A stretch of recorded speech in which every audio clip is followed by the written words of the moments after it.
Jarvis. Jarvis. Leave it. Oh my God, you're so strong. Place. Stay. Stay. Stay. Stay. Good boy. That's so hard, Jarvis. Please. Sit.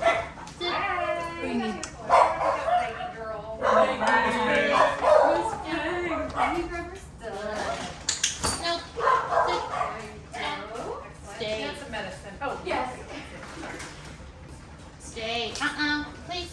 Back up. Good. Look at me. Thank you. That's so good. They're not here for you. So my expectation for this is going to be having him sit and stay on the place until I release him. As you can see, he was super focused, not on the dog, but the person and the people at the door. And so this is where he really struggled with this during today's session. And this is going to be our main focus the next couple of days, is getting him to stay with stay with distractions and duration. Getting him to understand it's not whenever he wants to get up, no matter who's up there. It's just getting him to realize he has to stay no matter what's happening. And so working through his impulse control, and kind of reminding him he has to stay no matter what.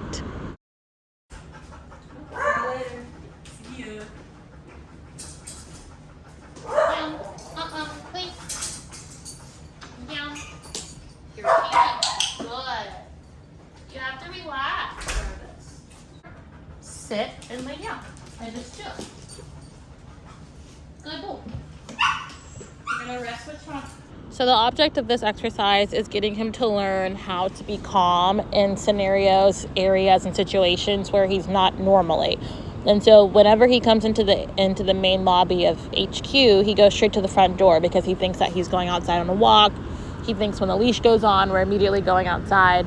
And the biggest focus that I want him to understand, it's not whatever Jarvis wants to do. Even if he's super excited, we want to work through his excitement and get him to understand that you have to look at the people for direction. And so getting him to just relax. And a lot of dogs just don't know how to automatically do that. They keep themselves at a high level of excitement. They keep themselves overstimulated. And you can see that with Jarvis as he's panting a lot. It's not because we did anything crazy. We're just doing some basic inside training. And you can see that with his panting, he's pushing himself and overstimulating himself because he gets super excited and then he gets super stressed because he's not doing what he wants to do. And so practicing this relaxation method right in front of the front door and on the place, I'm rewarding him when he's being calm, when he stays laying down, and when he finally relaxes. It takes him a second, later in the video for him to actually relax. You can see here, he's pushing against my feet and he's waiting for the perfect timing to where I move my feet or he can move correctly and stand up and try to get back to the door.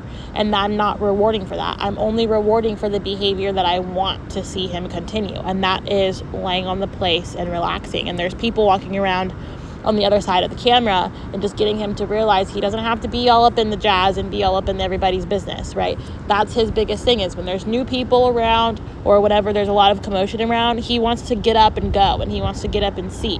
And doing this training is going to help him at home when he realizes that whenever you get home or whenever there's guests over, he can bring down his excitement level. Everything is not so exciting. And so we just have to teach the dog how to respond to these things by sitting there and just watching it. If we never expose our dog and teach our dog how to relax in overexciting behaviors or overexciting scenarios, he's never going to learn. And so that's my biggest focus for him right now, is working on his impulse control, and nothing's wrong with just watching.